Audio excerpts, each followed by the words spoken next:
Kuinka monta peruukkia tai maskia tai kampausta sä teet tähän yhteen esitykseen tänään? No vähän vaihtelee päivästä, mutta kyllä niitä on varmaan kymmeniä ehkä.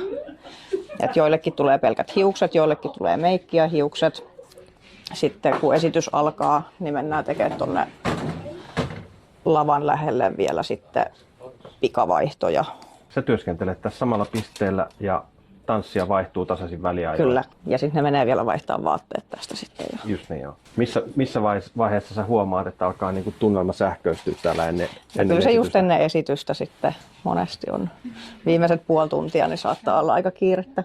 Mikä mua yllättää taas täällä, miten niin oikeasti hiljaista ja keskittynyttä täällä on. Niin ainakin vielä. Niin, siis tavallaan jotenkin semmoinen, tiedätkö, fiilis siitä tällaisessa kampaamon tuolissa, niin sinne jauhetaan kaikki edellisen päivän. Niin, joo, täällä ei ole yleensä. Mutta tiedätkö sä, miltä tää kuulostaa?